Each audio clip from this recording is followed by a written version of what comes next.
Every time they bring up blood pressure, I bring up shredding skin. I didn't know that was the term for it. They say it's old age dry skin. I'm telling you, I have shredding skin, and it goes down to the bone. It sure feels like toxic shock, but no one gives a crap. There's a web shaped object in my brain, and they don't give a crap about that either. And I didn't have a calcium deposit in my lung until I went to the dentist and I inhaled because I was just about screaming while he busted apart my tooth by drilling. I think it split actually. I think he was drilling and it split, and they never really get the numbing right. But anyway, I think I inhaled part of a tooth, and like, will that get infected if it's actually a tooth and not a calcium deposit? They elect to say it's a small calcium deposit, but I say it's a chip of a tooth I inhaled.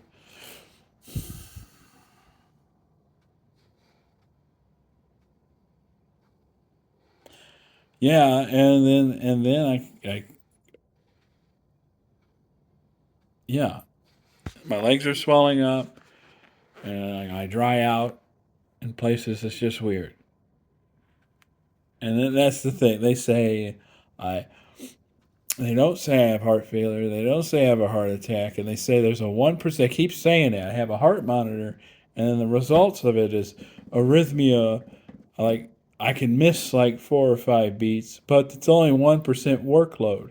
Well, yeah, the return heartbeat is a combination of several heartbeats. And so that's what was driving up the blood pressure was my heart was at out of muscle memory putting the blood where it needed to go.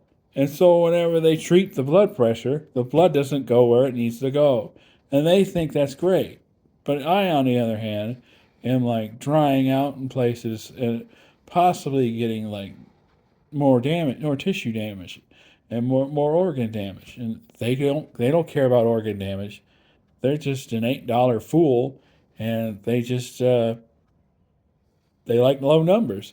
And they ridiculed me for 20 something years, or however long Obama was in office, forever, because he's black. Obama never really left office, and Mitt Romney's actually Barack Obama.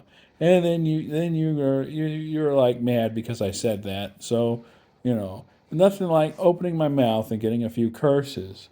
And then that growing faith guy, he comes along and says, "You're never cursed." But it's like, oh, thanks, buddy. And then he gives a message from Roku, and he gives a message from Google, and it's like, and then like I'll say something that's truthful, like the great revival that's about to happen is probably fake, and it's brought to you by Mark Zuckerberg or whoever, and Google, and anything, all the people that regret what they've done, which is ridiculous. But then you go, oh, that's the human condition, and it's like, well, screw that.